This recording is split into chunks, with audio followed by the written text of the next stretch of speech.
சவுக்கு சங்கர் வந்து ஒரு வார்த்தை சொல்றாரு. 2 மாதங்களுக்கு முன்னாடி நான் வந்து முதலமைச்சரை போய் சந்திச்சேன், பக்கத்துல வந்து உதயநிதி தான் இருந்தாரு அப்படி கூட சொல்றாரு. அப்போ முதலமைச்சர் அழைச்சி சந்திக்கிற அளவுக்கு அங்க என்ன நடந்திருக்கு? ஃபெலிக்ஸ் அவர்கள் மேல ஒரு தவறு இருக்கு, அந்த தவறுக்காக அவர் மேல ஒரு வழக்கு பதிவு பண்ணியிருக்கலாம், அந்த வழக்கு பார்த்துருக்கலாம். ஆனா அவருடைய வீட்டுக்கு சென்று சோதனை ஒரு கேள்வி பொதுவாகவே வந்து சீமானுக்கு எதிரான ஏவுகணை பெங்களூர் வந்து இறக்கி அது அப்பப்போ தேர்தல் சமயங்கள்ல இந்த நேரத்தில் வந்து இறங்குறதுக்கு காரணம் சவுக்கு சங்கரோட மோசமானவர் சீமான். பொதுமக்களுடைய பார்வையிலிருந்து ஒரு கேள்வியை நம்ம மீண்டும் வைக்கணும்னா என்ன சொல்றாங்க அப்படின்னா, ஃபெலிக்ஸ் அவர்கள் மேல நீங்க வந்து வழக்கு பதிவு பண்ணீங்க, அவர் கைது பண்ணீங்க, அதெல்லாம் சரியான ஒரு நடவடிக்கை தான். ஆனா அவருடைய அலுவலகத்தில் நீங்க போய் சோதனை பண்ணியிருந்தீங்கன்னா அது வேற இல்ல. ஆனா வீட்டுக்கு போய் சோதனை பண்ற அளவுக்கு காவல்துறைக்கு என்ன நெருக்கடி? இதுதான் ஏற்கனவே இன்னமும் வந்து சவுக்கு சங்கர் வந்து ஒரு ஹீரோ ரேஞ்சுக்கு தான் கொண்டாடி இருக்கிறாங்க பைத்தியக்காரங்க பல பேர். சவுக்கு சங்கரோட நிஜ முகம் நமக்கு தெரியும். 2 முகங்கள் இருக்கு. 2 முகங்கள் இருக்கு. காவல் அதிகாரிகளுக்குள்ளவே அவர் ஒரு கட்ட பஞ்சாயத்து பண்ணு. ஒரு காவல் அதிகாரியை வீழ்த்தணும்னு சொன்னா எதிரான கருத்துக்களை கொண்டு வந்து மீடியாவை வந்து தவறா பயன்படுத்தி சவுக்கு அவர்கள் பயன்படுத்தியிருக்காரு. கண்டிப்பா சவுக்கு சங்கர் மேல ஏகப்பட்ட குற்றம் இருக்கு. அவர் வீடு, ஆபீஸ் எல்லாத்தையும் ரெய்டு விட்டாலும் நம்ம கேட்க போறது கிடையாது. நீங்க கஞ்சா எடுத்து 1.5 கிலோ எடுத்தாலும் கேட்டீங்கன்னா அது வந்து பார்த்தீங்கன்னா அது உண்மையா பொய்யான்றது நீதிமன்றம் விசாரிக்க போகுது. அதுங்க நீங்க குற்றத்தை தேடி போறதா நான் பாக்குறேன். எங்க சவுக்கு சங்கர் அது வந்து திமுக சம்பந்தப்பட்ட ஏதாவது வந்து பார்த்தீங்கன்னா வந்து ஊழல் சம்பந்தப்பட்டது ஏதாவது தேடி போயிருக்கிறாங்களான்ற ஒரு சந்தேகம் வருது. சவுக்கு சங்கர் கைது பண்ணது சரி. கைது இன்னும் கூட வழக்கு பதிவு பண்ணா அவருடைய காணொலி மொத்த காணொலி எடுத்துக்கின்னு கேட்டா வழக்கு போட்டுட்டே இருக்கு. அவ்வளோ இருக்கு. சொல்றதை பார்க்கும்போது முதல்வரை சந்தித்ததுக்கு பின்பாக தான் இந்த வழக்கை பதிவு பண்ணி முதல்வர் சந்தித்த பிறகு இவர் வந்து சொல்றாரு நான் முதல்வர் சந்திச்சேன். முதல்வர் தரப்புல இருந்து ஆமா இல்லைன்னு சொல்லல, இது மறுப்பு தெரிவிக்கல. இந்த மாதிரி ஒரு சந்திப்பு நடக்கவே இல்லைன்னு சொல்லல.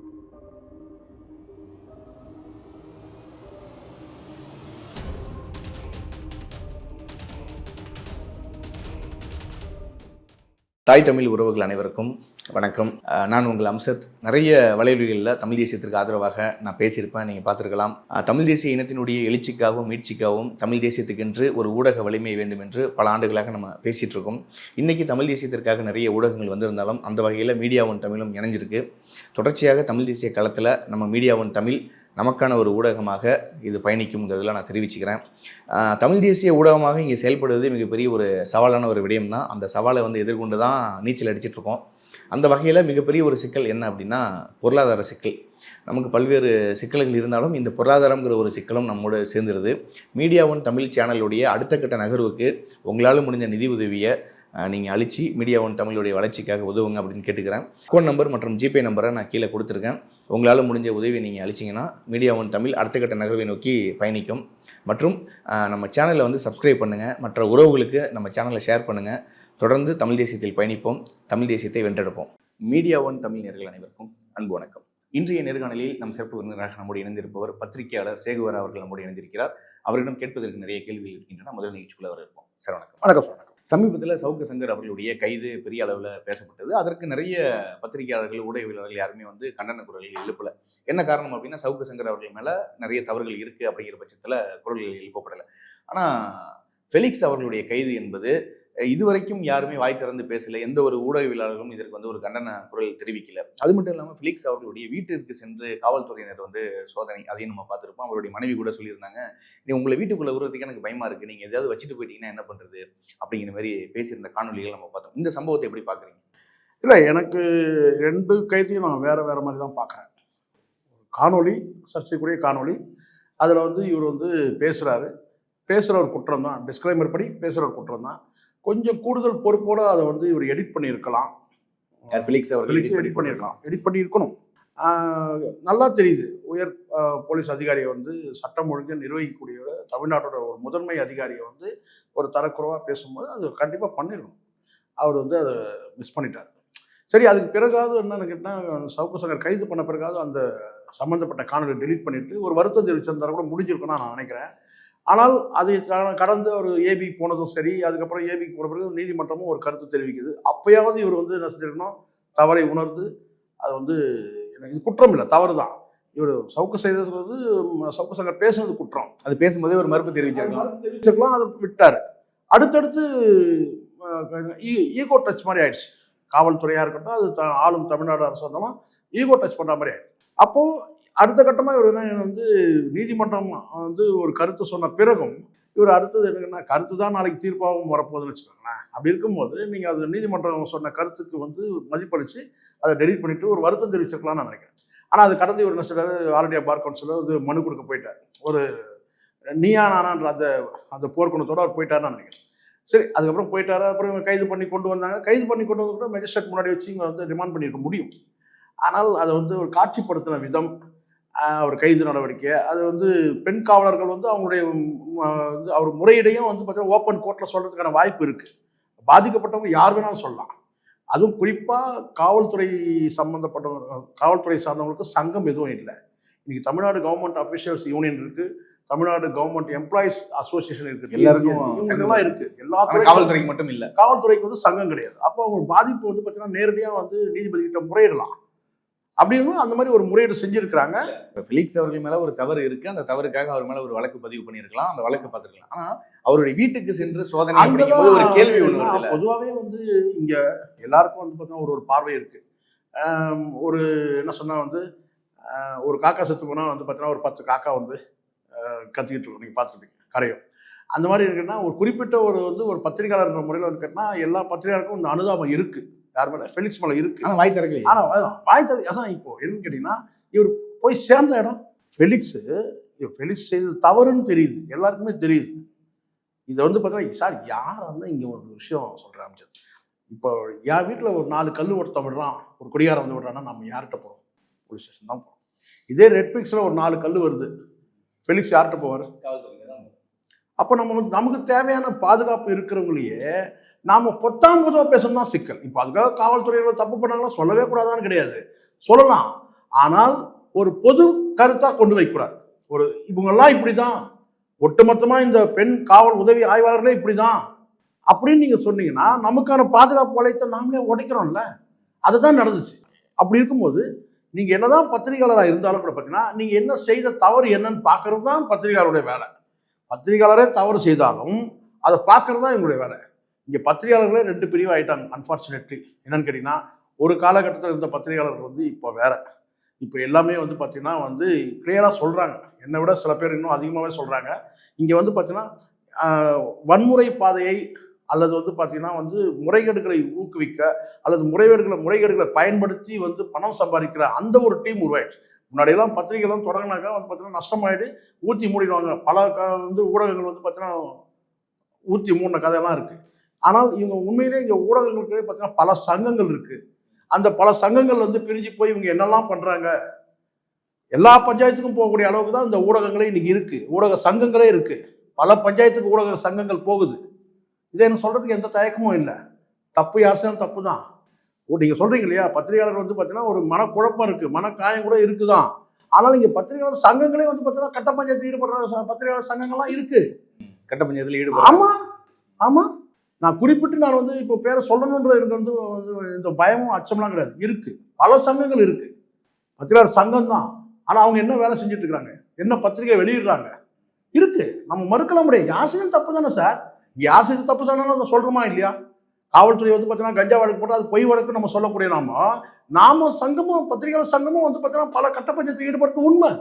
இதை ஒரு முழு நேர வேலையாவே செஞ்சுட்டு இருந்தாங்க ஒரு காலகட்டத்தில். பொதுமக்களுடைய பார்வையிலிருந்து ஒரு கேள்வியை நம்ம மீண்டும் வைக்கணும்னா என்ன சொல்றாங்க அப்படின்னா, இப்போ ஃபெலிக்ஸ் அவர்கள் மேல நீங்க வந்து வழக்கு பதிவு பண்ணீங்க, அவர் கைது பண்ணீங்க, அதெல்லாம் சரியான ஒரு நடவடிக்கை தான். ஆனா அவருடைய அலுவலகத்தில் நீங்க போய் சோதனை பண்ணியிருந்தீங்கன்னா அது வேற. ஆனா வீட்டுக்கு போய் சோதனை பண்ற அளவுக்கு காவல்துறைக்கு என்ன நெருக்கடி? இதுதான் ஏற்கனவே சவுக்கு சங்கர் கைது விஷயத்திலேயே சார், நீங்க வந்து இந்த 3 அவர் பேசக்கூடிய அந்த காணொலியில வந்து பார்த்தீங்கன்னா 3 விஷயங்கள் பேசுறாரு.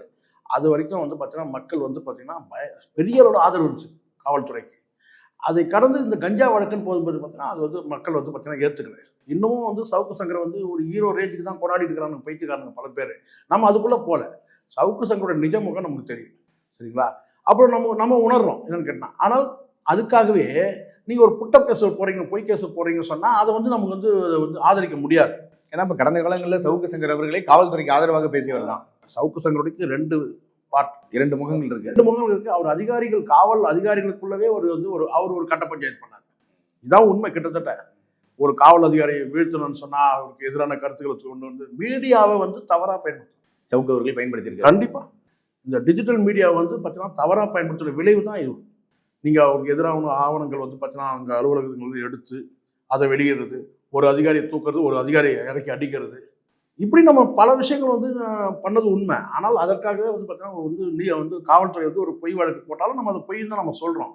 இங்க நியாயத்தை தான் நம்ம பேசுறோம். ஆனா இதை தாண்டி இப்ப நீங்க கேட்குறீங்கல்ல, இதை கேட்குறீங்க என்னன்னு கேட்டா, இப்போ ஃபெலிக்ஸ் அவர்கள் வீட்டுக்கெல்லாம் ரைடு ஏன் போனோம் அப்படின்னு சொன்னா, எனக்கு தெரிஞ்சதுன்னு கேட்டா இவங்களுடைய என்ன சொல்றது என்ன கேட்டா இவங்களுடைய குற்றத்தை தேடி போற மாதிரி நான் பார்க்கல. யாருடைய குற்றத்தை தேடி?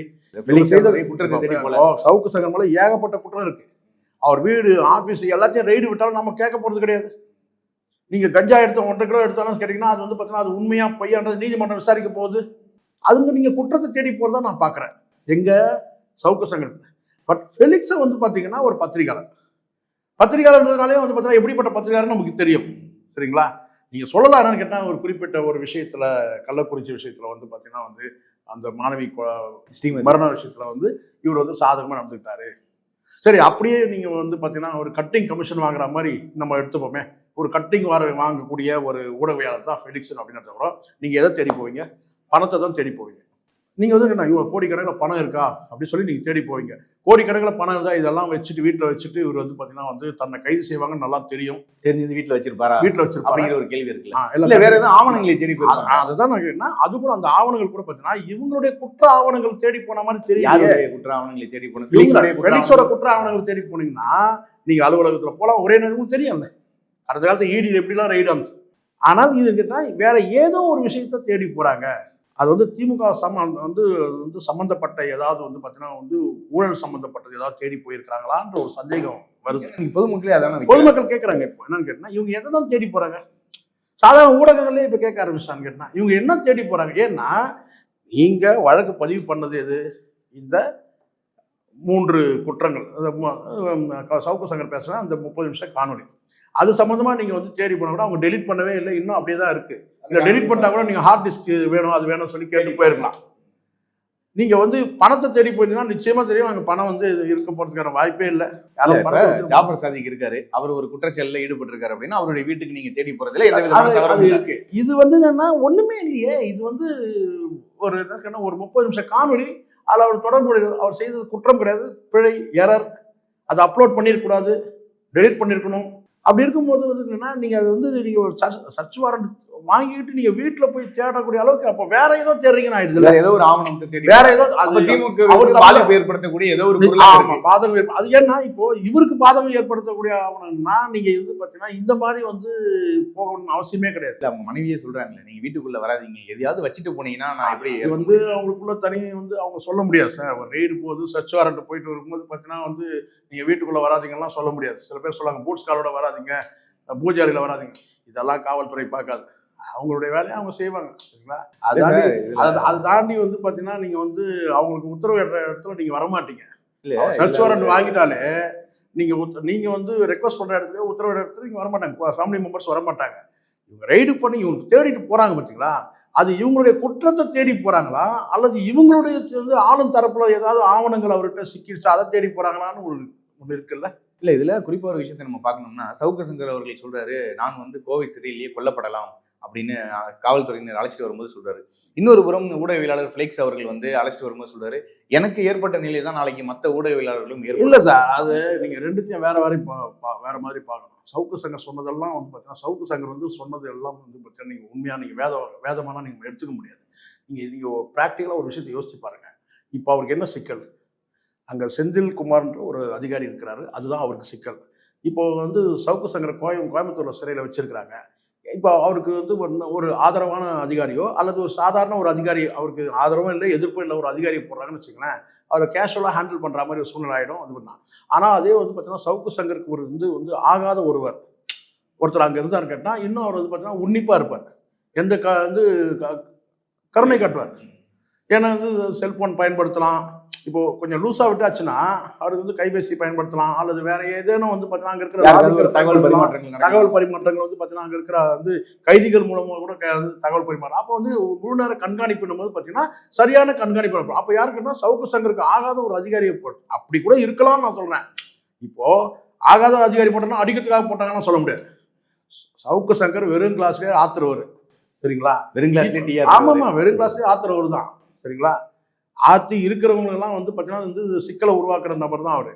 இப்போ நான் கேட்குறேன், நீங்கள் நேற்று பார்த்த காட்சி நீங்கள் பாருங்க. என்னை வந்து சிறையிலே வச்சு கொல்லப்படுவேன், எனக்கு வந்து பார்த்தீங்கன்னா சமாதி கட்டிடுவேன்னு சொல்றாரு.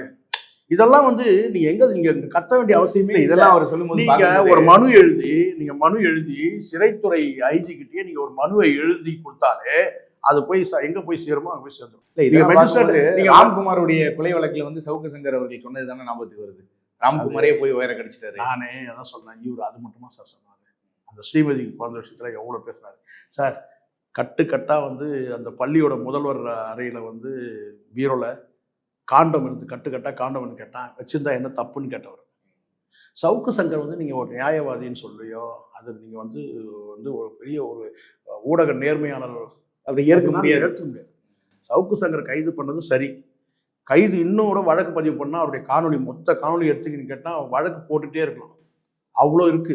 இல்ல இப்ப யாராவது ஒருத்தர் அவர் காயப்படுத்திருப்பாரு, அவருடைய காணொலியில யாரையாவது ஒருத்தர் காயப்படுத்தி நீங்க வந்து ஒரு புகார் வாங்கி நீங்க இதுல இன்னொரு விஷயத்தை நம்ம குறிப்பிட்டு பேசணும். நீங்க நெறியாளர் கைது பண்ணணும், நெறியாளரையும் சேர்த்து கைது பண்ணணும்னு சொன்னா நீங்க ஃபெலிக்ஸை மட்டுமே நீங்க கைது பண்ணக்கூடாது, மாதேஷை நீங்க கைது பண்ணணும்.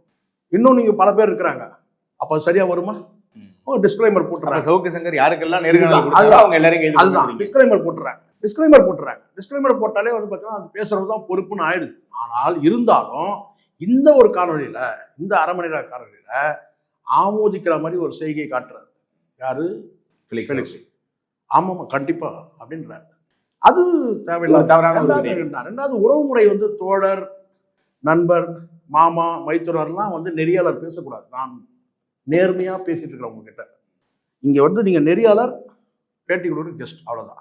நீங்க வந்து பாயிண்ட் எடுத்து கொடுத்தாலும் கூட வந்து பாத்தீங்கன்னா நீங்க வந்து பாத்தீங்கன்னா மாதேஷ் ரொம்ப தந்திரமா எடுத்து கொடுப்பாரு. என்னன்னு கேட்டீங்கன்னா ரொம்ப அறிவாளி இல்லையா, தந்திரமா எடுத்து கொடுப்பாரு. ரொம்ப அறிவாளியா இருந்தால் தான் மொத்தம் வேர்த்து கொட்டி ஐயோ அம்மான்னு கதர்னது மதன் ரவிச்சந்திர ஸ்ட்ரிங்ல. நான் மீண்டும் கூட சொல்றேன், நீங்க வரக்கூடிய கெஸ்ட்டுகளை வந்து நீங்க வந்து ட்ரிகர் பண்ணாதீங்க. நீங்க கேள்வி கேளுங்க, அவங்க பதில் சொல்லுவாங்க. அதை மட்டும் தான் நீங்க. அதுக்கு மேல நீங்க சர்ச்சையா இருக்குதுன்னு உங்களுக்கு தோணுச்சுன்னா, இது வந்து இன்னொருத்தருடைய மனதை புண்படுத்தும் இவர் பேச சொன்னா நீங்க பண்ணலாம் சார். நீங்க அதை கட் பண்ணிடலாம், சார், எடிட் பண்ணும் சார். உச்சநிலை அதிகாரி, ஒரு உயர் அதிகாரி, அவரை நீங்க வந்து இழிவுபடுத்தி நீங்க வந்து பாத்தீங்கன்னா ஒரு கடுமையான ஒரு வார்த்தையை விட மாதிரி அதை நீங்க டெலிட் பண்ணிருக்கணும். அது தப்பு. சிக்கிக்கிட்டார் ஃபெலிக்ஸ் வந்து சிக்கிட்டார். இப்போ என்ன பிரச்சனை கேட்டா, இது கைது வரைக்கும் கைது பண்ணி நீங்க வந்து ரிமாண்ட் கூட பண்ணிட்டீங்க. இப்போ அடுத்தது அவர் வந்து பெயில் மூவ் பண்ண போறாரு, வரப்போது. இதை தாண்டி இப்போ உள்ள சர்ச் வாரண்ட் வாங்கிட்டு வீட்டுல போய் தேடக்கூடிய அளவுக்கு அங்க என்ன இருக்குன்னு அதுதானே இப்ப மக்கள், அதுதான் இப்ப எல்லாரும் வந்து ஆச்சரியமா வந்து நம்ம ஊடக நண்பர்கள் சவுக்கு சங்கர் அவர்களுடைய வீட்டுக்கு நீங்க போய் சோதனை பண்றீங்க, அதெல்லாம் ஏதோ ஒரு ஆவணத்தை தேடி போய் இன்னைக்கு வரைக்கும் அது கேட்டா பல ஊடக சங்கங்கள் விவாதிக்குது, பல ஊடக நண்பர்கள் கேட்கறது கேட்டா என்னதான் தேடுறாங்க அப்படி. அதிமுகவுடைய அந்த தொடர்பு சம்பந்தமான ஆவணங்கள், பண பரிமாற்றங்கள் ஏதோ தேடுறாங்க போல இருக்கு அப்படி கூட நினைச்சேன். ஆனால் அப்படி தேடி இருந்தாங்கன்னா என்னன்னா அதிமுக சைட்ல இருந்து பாத்தீங்கன்னா வந்து ஒரு ரியாக்ஷன் வந்துருக்கும், வாய் திறந்து பேசியிருப்பாங்க, தெரிவிச்சிருப்பாங்க. கடந்த 2 நாளா வந்து பாத்தீங்கன்னா அதிமுக வந்து அமைதியா இருக்கு. அவங்க வழக்கறிஞரும் அமைதியாயிட்டார். 2 நாளா வாய் திறக்கவே இல்லை. இந்த ரெய்டுக்கு பிறகு வந்து பாத்தீங்கன்னா வாய் திறக்கவே இல்லை. அதிமுக திமுக ஒரு அண்டர்ஸ்டாண்டிங், அதிமுக அண்டர்ஸ்டாண்டிங் இல்ல, நமக்கு எதுவும் பாதகம் இல்லை. அதிமுக நமக்கு எதுவும் பாதகம் இல்லை. அவங்க சம்பந்தப்பட்டது எதாவது கேட்டா அண்ணன் ஜெயக்குமார் மெயின் ரோட்ல வந்து நின்று இருப்பாரு. அவங்களுக்கு ஏதாவது பாதகம்னா அண்ணன் மெயின் ரோட்ல வந்து நேரம் பேச ஆரம்பிச்சிருப்பாருல்ல, மைக்க பிடிச்சி பேச இருப்பாரு, வந்து கதற ஆரம்பிச்சிருப்பாங்கல்ல. அப்போ வந்து அதிமுக பாதகமான ஆவணங்கள் எதுவும் தேடல. அப்போ திமுக தரப்புல வந்து எதுவும் வந்து பாத்தீங்கன்னா பாதகமான ஆவணங்கள் அவங்க கிட்ட இருக்கா? இப்போ ஃபெலிக்ஸோட குற்றத்தையோ அல்லது சவுக்கு சங்கருடைய இணைந்து செஞ்ச குற்றத்தையோ நீங்க தேடுறீங்கன்னு வச்சுக்கோங்களேன், அது வந்து பாத்தீங்கன்னா இந்த மாதிரி இருக்காது. ஆனால் கிட்டத்தட்ட 1 வாரம் கழிச்சு வந்து பாத்தீங்கன்னா சவுக்கு சங்கர் வந்து கிட்ட இருந்து வாங்கின ஸ்டேட்மெண்ட் ஏதாவது வாங்கியிருக்காங்களா, இல்ல இவர 2 நாள் வரும்போது பாத்தீங்கன்னா அவர்கிட்ட ஏதாவது விசாரணை நடத்தினாங்களா, இதெல்லாம் நமக்கு எதுவுமே தெரியல. சவுக்கு சங்கர் அவர்கள் என்ன சொன்னாங்க நம்ம பேசிட முடியாது. ஆனால் இந்த கைது செய்யப்பட்ட அந்த வழக்கு ஒரு அரை மணி நேரம் காணொலி, அதை வந்து நீங்க வந்து டெலீட் பண்ணிட்டு இருந்தா கூட நீங்க சொல்லலாம் ஹார்ட் டிஸ்க்லாம் வேணும் கொடுங்க, அதுக்காக நான் வந்தோம் கூட பண்ணலையே. அப்ப அது இன்னும் கூட இருக்கு. அப்படி இருக்கும்போது இதுல ரெய்டு விடுறதுக்கு வீட்டுக்கு போய் ரெய்டு பண்ற அளவுக்கு என்ன இருக்கு?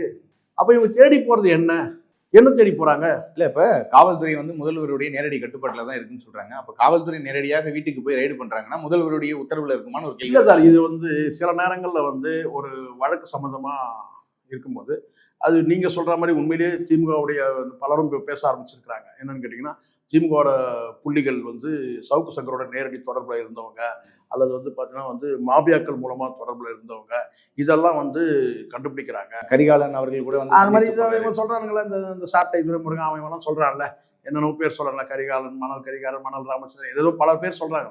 ஸோ இந்த மாதிரியான வந்து தொடர்பு இருக்கு தேடி போயிடறாங்களா, இது வந்து இவங்களோட குற்றமாயிடும். யாரோட குற்றமாயிடும்? அது ஃபெலிக்ஸாக இருக்கட்டும், சவுக்கு சங்கரோட குற்றமாயிடும். ஆனால் அந்த குற்றத்தை தேடி போகிறாங்களா அல்லது வந்து பார்த்தீங்கன்னா திமுக தரப்புல ஏதேனும் யாரேனும் வந்து பார்த்தீங்கன்னா இவரோட தொடர்பு இருக்கிறாங்களா, அது கண்டுபிடிக்கிறதுக்காக போறாங்களா ஒரு வேலை அப்படின்னு கூட பார்க்க வேண்டியதா இருக்கு. சவுக்கு சங்கரோட திமுக ஏன்னா, இன்னொரு விஷயத்தை நீங்க கொஞ்சம் உற்று நோக்கி பாருங்களேன். சவுக்கு சங்கர் வந்து ஒரு வார்த்தை சொல்றாரு, 2 மாதங்களுக்கு முன்னாடி நான் வந்து முதலமைச்சரை போய் சந்திச்சேன், பக்கத்துல வந்து உதயநிதி தான் இருந்தாரு அப்படின்னு கூட சொல்றாரு. அப்போ முதலமைச்சர் அழைச்சி சந்திக்கிற அளவுக்கு அங்க என்ன நடந்திருக்கு, என்ன நடந்துச்சு? அவரு அந்த முதலமைச்சர் வந்து இவரை அழைச்சி பேசுறாருன்னா எதுக்கு பேசுறாருன்றத சொல்லவே இல்லை. என்ன பேசினாங்கன்னு என்ன பேசணும் சொல்லவே இல்லை. தேர்தல் முடிஞ்ச பிறகு அதுக்கப்புறம் இந்த மாதிரி ஒரு காணொலியில வந்து இவர் பேசுற பிறகு இதை தான் மையப்படுத்தி தான் அவர் வந்து இந்த காணொலி மட்டும்தான் மையப்படுத்தி நாமளும் பார்த்துட்டு இருக்கோம். சொல்றதை பார்க்கும்போது முதல்வரை சந்தித்ததற்கு பின்பாக தான் இந்த வழக்கை பதிவு பண்ணி முதல்வர் சந்தித்த பிறகு இவர் வந்து சொல்றாரு, நான் முதல்வர் சந்திச்சேன். முதல்வர் தரப்புல இருந்து ஆமா இல்லைன்னு சொல்லல, இது மறுப்பு தெரிவிக்கல, இந்த மாதிரி ஒரு சந்திப்பு நடக்கவே இல்லைன்னு சொல்லல. அப்ப சந்திச்சாங்கன்னா எதுக்காக சந்திச்சாங்கன்னு ஒரு கேள்வி இருக்குல்ல. சவுக்கு சங்கர் சொல்லலாம் கூட சந்திக்கல இல்ல சந்திச்சாங்க, ரெண்டுத்துல ஏதாவது ஒண்ணு சொல்லணும். அப்படி எதுவுமே சொல்லவே இல்லை. ஸோ இதனுடைய தொடர்ச்சி கேட்டா இது ஏதோ ஒரு பெரிய என்னமோ கன்னித்தீவு தங்கமலை ரகசிய மாதிரில போயிட்டு இருக்குது. இது வளர்க்கறது அவ்வளவு நல்லது இல்லை. அது ஒரு வெற்றி கழிப்புல வெற்றியோட என்ன சொன்ன கேட்டா வந்து கொண்டாட்டத்துல இருக்கும்போது, வெற்றி கழிப்புல இருக்கும்போது திமுக கூட்டணி வெற்றி அடைப்போம். அப்படி இருக்கும்போது பாத்தீங்கன்னா ஒரு இல்ல வெற்றி வந்து சவுக்கு சங்கரால பாதிக்கப்பட்டுருச்சு, நாம ஒரு 40 சீட்டு வச்சு ஜெயிச்சிருக்கலாம், ஆனா நம்ம 5 சீட்டு தான் நமக்கு கிடைக்குது அப்படின்னு ஒரு கோபத்தில் இருந்தா கூட பழிவாங்க நடவடிக்கை எடுத்துக்கலாம். இது பழிவாங்க நடவடிக்கையா கூட எடுக்கவே இல்லை. வேற ஏதோ ஒரு விஷயத்தை இவங்க தேடி போக வேண்டிய அவசியம். அந்த தேடக்கூடிய விடையும் அந்த அதனால இப்போ கிட்டத்தட்ட அப்படி வந்துருச்சு. இப்போ ஏன்னா சவுக்கு சங்கர் வந்து நான் முதலமைச்சரை சந்திச்சேன்னு சொல்றாரு, முதல்வர் தரப்புல இருந்து எந்த ரியாக்ஷனும் இல்லை. அப்படி ஒரு சந்திப்பு நடக்கவே இல்லை. உதயநிதியாக சொல்லியிருக்கலாம், அப்படிலாம் எதுவும் நடக்கவே இல்லை. அப்போ வந்து உதயநிதி யார் சந்திக்கணும்னு ஆசைப்பட்டது? முதலமைச்சர் வந்து சவுக்கு சங்கரை சந்திக்கணும்னு ஆரம்பிச்சாரு. சவுக்கு சங்கர் வந்து முதலமைச்சர் சந்திச்சாருன்னு சந்திப்பு நடந்தது. யாரை சந்திக்கணும்னு ஆசைப்பட்டாங்க சவுக்கு சங்கர் அப்படின்னா, அப்போ முதல்வரே சந்திக்கிற அளவுக்கு ஒரு தனிநபரை சந்திக்கிற அளவுக்கு என்ன வந்து பாத்தீங்கன்னா அங்க வந்து ஒரு இன்ட்ரெஸ்ட் என்ன, இன்வால்மெண்ட் என்ன அப்படின்னு நம்ம பார்க்க வேண்டியது இருக்கு. அதை கடந்து வந்து பாத்தீங்கன்னா வந்து ஒருவேளை இந்த காணொலியை வந்து ஒரு காரணமா காட்டிட்டாங்களா ஒருவேளை. ஆனா காணொலியில பேசுறது உச்சத்துல வந்து ஒரு தவறான ஒரு விடயம், தவறான விஷயம், ரொம்ப தவறான. ஆமா. அப்ப அதை தொடர்ந்து வந்து என்னன்னா சவுக்கு சங்கரோட போகாம சவுக்கு சங்கர் மேல வந்து கஞ்சா வழக்கு போடுறாங்க. அதுக்கப்புறம் வந்து அவரை வந்து சிறையிலேயே ஒரு 6 மாதம் கிட்டத்தட்ட ஆயிடும் அப்படின்னு நினைக்கிறேன். ஒருவேளை அது எவ்வளவு நாள் சிறையில இருப்பாருன்னு கூட நமக்கு தெரியாது. குண்டாஸ் பதிவு இதை தாண்டி சவுக்கு சங்கர் சொல்ற கதைகளை நம்ம கேட்டுக்கிட்டு தானே வேண்டியது இருக்கு. என்ன சிறையில் கொல்லப்படுன்னு சொல்றாங்க, சமாதி கட்டுன்னு சொல்றாங்க, அப்படிலாம் சொல்லி வந்து ஒரு கதைகள் சொல்றாருல்ல. இதெல்லாம் பொதுமக்கள் கிட்ட வந்து ஏன் காட்சிப்படுத்தணும்? சவுக்கு சங்கர் வந்து பாத்தீங்கன்னா இப்போ அடுத்த கட்டம் வீடியோ கான்ஃபரன்சிங் வச்சுட்டாக்கா கோர்ட்டு கொண்டு வரத சவுக்கு சங்கர் இப்படி பேசுறது கூட இருக்காது. அப்ப சவுக்கு சங்கர் வந்து நலமா தான் இருக்கிறாருன்னு காட்ட விரும்புறாங்களா ஒருவேளை? இப்ப இந்த மாதிரி ஒரு கை உடைக்கப்பட்ட நபர் வந்து பாத்தீங்கன்னா வந்து இவர் சொல்றாரு இல்லையா, அப்ப இவங்க வீடியோ கான்ஃபரன்சிங்ல கூட அப்பியர் பண்ண முடியும் கோர்ட்ல. அப்ப இவரை வந்து பொதுமக்கள் பார்வை கொண்டு வரணும் அவசியமே கிடையாது. பொதுமக்கள் பார்வைக்கு வந்து பாத்தீங்கன்னா ஒரு துப்பாக்கி எடுத்துக்கிட்டு ஒரு 4 போலீஸ், ஒரு 10-20 போலீஸ் ஒரு பின்னாடி வர அளவுக்கு அவரை ஏன் வந்து பலம் வாய்ந்த நபரா காட்டணும் ஒரு கேள்வி இருக்கு. அதுதான் எனக்கு என்ன சரி, இதுதான் சவுக்கு சங்கருடைய விஷயம் தான் இப்படி போயிட்டு இருக்குன்னு சொன்னா, இந்த ஃபெலிக்ஸ் வந்து ஒரு பத்திரிகையாளரா நம்ம வந்து இன்னும் வந்து ஒரு பத்திரிகையாளர் தான். நாளைக்கே நீங்க இது பண்ணாலும் சவுக்கு சங்கராவது அரசியல் கட்சி ஆரம்பிப்பாரு, தலைவராயிடுவாரு, எல்லாம் ஆகுவாரு. ஃபெலிக்ஸ் வந்து கடைசி வரைக்கும் பத்திரிகையாளர் தான் இருக்க போறாரு. அப்படி இருக்கும்போது பாத்தீங்கன்னா இது வந்து ஏன் வந்து இதை டெவலப் பண்ணிட்டு போறாங்க? நீங்க பேசும்போது கூட சொன்னீங்க வெறும் கிளாஸ்ல டீ ஆத்துற ஒரு சவுக்கு. அவர் உண்மையிலேயே வெறும் கிளாஸ்ல தான் டீ ஆத்திட்டு இருந்தா இந்த அளவுக்கு அவருக்கு இல்ல பாதுகாப்பு எப்படி வேணா நீங்க எடுத்துங்க. நான் ஏன் வெறும் கிளாஸ் சொல்றேன்னா, பக்கமா தினம் வந்து பார்த்தீங்கன்னா திமுக அரசை வந்து பார்த்தீங்கன்னா ஒரு ஊழல் குற்றச்சாட்டு சொன்னார். இதை எந்த மக்களாவது நம்பி இருந்தா இந்த 35 சீட் எப்படி வரும்? நான் 35 மேலேயே வரும்ன்றாங்க. நான் 35 நிக்கிறேன். சரிங்களா? ஜூன் 4 தான் ஒரு 5 தொகுதி வந்து உளவுத்துறை சொல்லியிருக்கா, 5 தொகுதி வந்து இழுபறியில் இருக்கும், 35 சீட்டு கிடைக்கும். அப்ப நான் கேட்கிறேன் வந்து பார்த்தீங்கன்னா சவுக்கு சங்கர் சொன்னது அத்தனையுமே உண்மை நம்பி இருந்தா இந்த மக்கள் வந்து எப்படி வாக்களிச்சிருப்பாங்க? அப்படி நான் கேட்கிறேன், தோல்வி முகத்துல இருந்தா கூட நான் சொல்லலாம், பழிவாங்க நடவடிக்கை. அந்த தோல்வி முகமும் கிடையாது, வெற்றியே அடைய போறாங்க. அப்போ இவ்வளவு வெற்றி சூழ்நிலை இருக்கும்போது ஒரு அரை மணி நேரம் காணொலி பேசுறதுல வந்து பாத்தீங்கன்னா ஒரு வழக்கு பதிவு பண்ணிட்டு கடந்து போயிருக்கலாமே சவுக்கு சங்கரை. இல்ல இப்ப எனக்கு என்ன தோணுதுன்னா, நான் சொல்றது என்னன்னா, அரை மணி நேரம் காணொலி அவர் என்ன குற்றம் செஞ்சாரோ அதுக்கான வழக்கு பதிவு பண்ணிட்டு போயிருக்கலாம். பதிவு பண்ணி கைதும் பண்ணியாச்சு.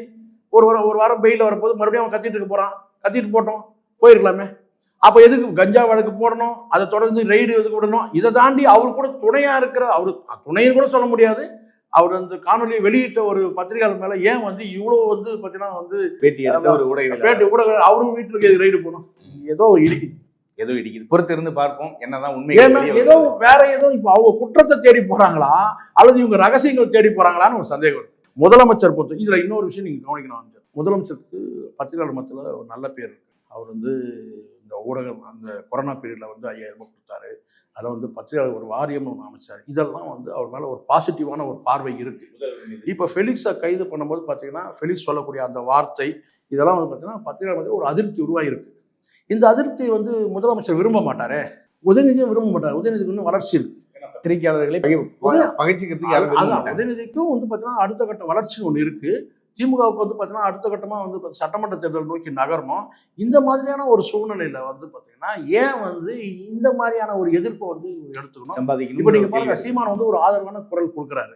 யாருக்கு ஆதரவா? சவுக்கு சங்கருக்கு. சவுக்கு சங்கருக்கு ஒரு ஆதரவு. நல்லா கேளுங்க, 2 ஆதரவு இல்லை, ஒரு எதிர்ப்பு சொல்றாரு. இந்த அதிகாரிகள் பேசணும் தவறுன்னு சொல்றாரு. 2வது என்ன சொல்றாரு கேட்டா, இந்த கஞ்சா வழக்கு வந்து யார் வச்சதுன்னு கேட்குறாரு. இறக்கியாச்சு பெங்களூர்ல இருந்து ஆள் இறக்கியாச்சு. பார்த்தீங்களா? இதுக்கு என்ன நினைக்கிறீங்க? அப்போ சவுக்கு சங்கருக்கு ஏதேனும் ஒரு வகையில் ஆதரவாக இருந்தாலும் அவங்களுக்கு பிரச்சனை. சாட்டைக்கு எந்த பிரச்சனையும் இல்லை, அவர் உல்லாசமா இருக்காரு. இங்க தலைவருக்கு பிரச்சனை. பெங்களூர்ல இறக்கியாச்சு ஏவுகணை. பெங்களூர்ல இருந்து வந்து இறங்கி சீமானுக்கு எதிரான ஏவுகணை பெங்களூர்ல இருந்து இறக்கி அது அப்பப்போ தேர்தல் சமயங்கள இந்த நேரத்தில் வந்து இறங்குறதுக்கு காரணம் என்ன?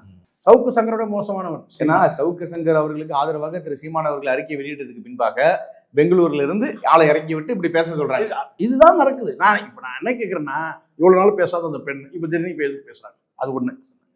என்ன கேட்டா ஒரு விஷயம் நான் சொல்றேன் சார். அதிமுகன்றது ஒரு சரிவுல இருக்கிற கட்சி. இனி அது மீறதுக்கு வாய்ப்பே கிடையாது. அது உட்கட்சி குழப்பங்கள், ஏகப்பட்ட குழப்பங்கள் இருக்கு. உங்களுக்கு அரசியல் எதிரியே இல்லை திமுகவுக்கு, சரிங்களா? அதிமுக தான் எதிரி இல்லை.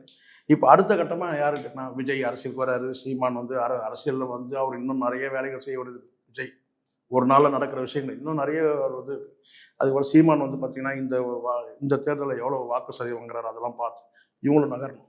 அப்போ இன்னைக்கு பிரதானமாக இருக்கிறது நீங்கள் தான் இருக்கிறீங்க. இந்த சூழ்நிலையில் பத்திரிகை பகைமை எதுக்குன்னு கேட்குறேன். பத்திரிகை பகைமை ஏற்படுத்திக்கூடிய அளவுக்கு என்ன அங்க இருக்கு? என்னதான் தேடி போறீங்க நீங்க? அது என்ன ரகசியம்? அது சிதம்பர ரகசியம். என்ன ரகசியம் அது? குற்றத்தை தேடி போறீங்கன்னா நீங்க வந்து பாத்தீங்கன்னா அது ஒரு பெரிய விஷயம் கிடையாது. இல்ல இப்ப எனக்கு என்ன தோணுதுன்னா, சவுக்கு சங்கர் அவர்கள் வெளியே வந்து வாய் திறந்தாதான் அது என்ன பிரச்சனைங்கிறது. சவுக்கு சங்கர் வாயை திறக்காம இருந்தாலும் வந்து நமக்கு நல்லது. உண்மையிலே வாயை திறக்காம இருந்தாலும் போதும். வாயை திறந்தனால தானே இப்போ ஒரு பத்திரிகையாளர் போய் மாட்டிட்டு இருக்கிறான். சொல்ல போறீங்களா? நீ ஒன்னும் வாயை திறந்து ஒன்னும் ஆக போறது இல்லை. புரியுதா சொல்ல? நீ தான் வந்து கல்லா கட்டிட்டு இருக்கிற. அதே போல சமீபத்தில் வந்து பாத்தீங்கன்னா முத்தலீஃப் அவர்களும் வந்து சவுக்கு சங்கரை விட்டு வெளியே வந்தது, அந்த சேனலை விட்டு வெளியே வந்ததெல்லாம் நம்ம பார்த்திருப்போம். இதெல்லாம் நடக்கும் அப்படின்னு தெரிஞ்சுதான் முத்தலீஃப் அவர்களும் வெளியே வந்தார். அவரு நல்லா கேளுங்க, அவர் வந்து ரொம்ப அனுபவசாலி. முத்தலீஃப் மூத்த பத்திரிகையாளர். அவர் வந்து பலவிதமான அவருக்கு இன்னொரு பேரும் கூட இருக்கு, மொட்டை பெட்டிஷன் முத்தலீஃப் தான் சொல்லுவாங்க. ஏன்னா பல புகார்கள் அவர் எழுதுறவரு. அவருக்கு அனுபவம் ஜாஸ்தி. அதிகாரிகள் அணுகுமுறை எப்படி இருக்கும், இது பின்னணி எப்படி போகும், அனுபவங்கள் அதிகம். அதனால அவருக்கு தெரியும். அதனால அவர் கேட்டா அது வந்து வெளியே வந்துடுறாரு. வெளியே வந்துட்டு அவர் திமுக ஆதரவா செயல்பட்டாரா? இல்லையே. அப்படி சொல்லுங்க. அதனால திமுக இழுத்துட்டு சொல்லுங்க. பார்த்தாரு இது சிக்கல், இவன் கூட இருக்கிறது நமக்கு சிக்கல் தான். இவன் கூட ஒரு 50,000 ரூபாய்க்கு இவங்க கிட்ட பத்தி இவன் பண்ற இதெல்லாம், ஏன்னா இவன் வந்து ஒரு இவன் கிட்ட யாரும் வேலை செய்ய முடியாது சார். இவன் ஒரு சர்வாதிகாரி. இவன் வந்து பார்த்தீங்கன்னா வந்து ஒரு எல்லாத்தையுமே ஒரு போர்க்குணத்தோடு அணுகிறவன். அவன் ஜெயிக்கவே முடியாது. பக்குவப்பட்டா மட்டும்தான் இங்க வந்து பேச முடியும். இங்க நம்ம வந்து போலீஸுக்கு எதிராக பேசணும் அப்படின்ற நோக்கம் கிடையாது. போலீஸ் தரப்பு தப்புன்னா நம்ம தப்புன்னு நம்ம சொல்றோம். ஒரு யூகத்தில் தான் சொல்றான். கஞ்சா வழக்கு வந்து புனையப்பட்ட வழக்கா இருக்கலாம், ஒரு யூகம் தான் சொல்றான். ஆமா, உண்மை நாளைக்கு சொல்ல முடியாது. ஒரு நம்ம சொல்றோம், நம்ம ஒரு கணிப்பு கேட்டா இது வந்து புட்ட கேஸா இருக்க வாய்ப்பு இருக்கு. ஆனால் பேசுறது வீடியோல இருக்கா இல்லையா? இவ்வளோ ஆவேசமா, இவ்வளோ வந்து கோபமா நீ வந்து ஒரு மேல் உயர் அதிகாரி நீ இப்படி பேசணும்னு சொன்னா இதையும் கூட கண்டுக்காம போலீஸ் போயிடும் சொல்ல முடியாது இல்லை? அதெல்லாம் சரி. ஆனால் அதை தாண்டி அடுத்த கட்ட நடவடிக்கைக்கு தான் வந்து கேட்டினா ஒரு பத்திரிகையாளர், அந்த பத்திரிகையாளர் கிட்ட குற்றத்துக்கு கூட நீங்கள் நடவடிக்கை எடுத்துட்டீங்க, சிறையில் தள்ளிட்டீங்க. இப்போ நீங்கள் தேடி போகிறது என்னன்னு கேட்குறேன். அப்படி என்ன வந்து இருந்துடும்? சார் அப்படிலாம் வந்து பெரிய அளவில் வந்து பார்த்தீங்கன்னா ஒரு தீவிரவாதியா நீங்கள் சொல்லுங்க. அப்படி பார்த்தா நீங்கள் என்ன கேட்டால் இல்லை பெரிய வந்து பார்த்தீங்கன்னா இவரால் வந்து நாட்டுக்கே சமூகத்துக்கு ஆபத்து, நாட்டுக்கே சமூகத்துக்கே ஆபத்தா ஆபத்து. சொல்லுங்க. அப்படிலாம் ஒன்றும் கிடையாது. அப்படின்னா ஏன் சார் ஒரு 30 பேர் போட்டு ஒரு யூடியூப் வச்சுக்கிட்டு வந்து மல்லு கொடுத்துட்டு இருக்கணும்? மிகப்பெரிய கோடீஸ்வரனா இருந்தா ஏன் வந்து இதெல்லாம் பண்ணணும் சொல்லுங்க. எனக்கு என்னமோ வந்து பார்த்தீங்கன்னா இது வந்து இவங்க குற்றத்தை தேடி இவங்க போகல, இவங்களுக்கு சிக்கல் ஏதோ வேற ஏதோ ஒன்று இருக்கு, அதை தேடி போறாங்க. எல்லாத்தையும் நம்ம கனெக்ட் பண்ணி பார்க்க வேண்டியதா இருக்கு. முதலமைச்சர் சந்திச்சது நான் கூட நம்பவே இல்லை. இப்போ வந்து அதெல்லாம் நம்பக்கூடிய சூழ்நிலை வருது. ஏன் முதலமைச்சர் சந்திக்கணும்னு நினைச்சார்? சவுக்கு சங்கர் அவ்வளோ பெரிய ஆளா? இன்னைக்கு எல்லாமே ஊடகத்தை எதிர்க்கான் தனிநபர். நீங்க என்னதான் வந்து உங்களுடைய ஆதரவு ஊடகங்கள்ல நீங்க கஞ்சா சங்கர்னு போட்டாலும் இன்னொரு பக்கம் வந்து பார்த்தீங்கன்னா அவனை ஈரோவாத்திக்கு தலையில வச்சு கொண்டாடுறதுக்கு ரெடியாக தானே இருக்கு ஒரு கூட்டம். இன்னும் தானே இருக்கு தானே செய்யுது.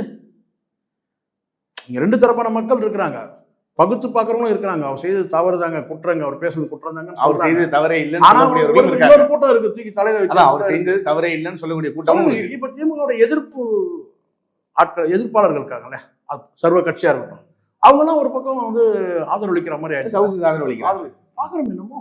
இப்போ இதை தாண்டி நீங்கள் வந்து பார்த்தீங்கன்னா வந்து ஒட்டுமொத்த யூடியூப்ன்றது மிகப்பெரிய ஒரு இன்னும் கூட ஒரு வலுவான சந்தேகம் எனக்கு இருக்குதுன்னா, இப்போ ஒரு டிஜிட்டல் புரட்சி நடக்குது. இன்னைக்கு தனிநபர் எல்லாரும் ஆண்ட்ராய்டு ஃபோன் வச்சிருக்கோம், அத்தனை பேருமே ஒரு ஊடகம் ஆயிட்டான்.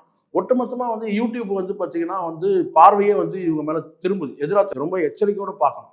ஒட்டுமொத்த யூடியூபர்ஸ் எல்லாருமே நீங்கள் போடுறதே என்ன செய்றீங்க? யூடியூபர் தான் போடுறீங்க. யூடியூபர்னாலே வந்து உங்களுக்கு வந்து ஒரு சேனல் தான் சார். யூடியூபர் போடுறீங்க, யூடியூபர் கஞ்சா சங்கர்னே போடுறீங்க. நம்ம பார்க்குறோம் விடுது. நீங்கள் போட்டுங்க, கஞ்சா சங்கர் கூட போட்டுங்க. ஆனால் அதுக்கு முன்னாடி யூடியூபர் போட்டிங்க பார்த்தீங்கன்னா அங்கே தான் சிக்கல் இருக்கு. அங்கே தான் சிக்கல் இருக்கு. இந்த சாட்டை துறைமுகம் போட்ட மடையன்களுக்கு ஒன்றும் தெரியாமல் இருக்கலாம். அவன் தான் சொல்கிறான், அவனும் சொல்கிறான் யூடியூபர் சவுக்கு சங்கர். நீ யாரா? நீ யாரு? யூடியூபர் தானே. நீ ஒரு யூடியூபர் தானே. நான் சொல்ல புரியுங்களா? நீங்கள் வார்த்தையை பயன்படுத்துறீங்களா? இங்கே யூடியூப் புரட்சி தான் சார். இங்கே டிஜிட்டல் புரட்சி நடக்குது. நீங்கள் இன்னும் போகக்கூடிய தூரம் ரொம்ப தூரம் இருக்குது. இது வந்து முதலமைச்சர் நாலேஜுக்கு போதா இல்லை உதயநிதி அவர்கள் நாலேஜுக்கு போதானே தெரில. இல்லை அதிகாரிகளுடைய பார்வையிலே, இல்லை அதிகாரிகள் பார்வையிலேயே இருக்குதா ஒரு வேலை, இல்லை வேற வேற? ஏன்னா பல்வேறு சிக்கல்கள் இருக்குல்ல, ஓரளவு கவனத்துக்கு போலியா? நீங்கள் இதெல்லாம் இப்படிலாம் போட்டு நீங்கள் காயப்படுத்தினா இந்த யூடியூப் தான் நீங்கள் நினைக்கிறீங்க மெயின் ஸ்ட்ரீம் மீடியாக்கள் காண்டு இனி ஒரு காலம் வந்து பார்த்தீங்கன்னா டிஜிட்டல் புரட்சி. நீங்கள் என்ன தான் அச்சுறுத்தினாலும் அவன் வந்து ஒரு வேலையை செஞ்சுட்டு தான் இருக்க போகிறான். ஃபேஸ்புக்லையும் ட்விட்டர்லையும் அதுலேயும் இதுலேயும் பயணிச்சுட்டு தான் இருக்க போகிறான். நீங்கள் போகிற போக்கில் நீங்கள் யூடியூபர்ன்றதை வந்து ஏதோ நீங்கள் கொச்சப்படுத்துகிற மாதிரி நீங்கள் நினைக்கிறீங்க. அது அவ்வளோ சரியில்லைன்றான். இவ்வளவு நேரம் உங்களுடைய நேரங்களை ஒதுக்கி எங்கள் நேர்களுக்காக இவ்வளவு தெளிவான ஒரு விளக்கத்தை கொடுத்ததுக்கு மீடியா ஒன் தமிழ் சார்பாக நன்றி தெரிவித்துக் கொள்கிறேன். நன்றி சார். மீடியா ஒன் தமிழ் நேயர்கள் அனைவருக்கும் நன்றி. மீண்டும் ஒரு நேர்காணலில் சந்திப்போம்.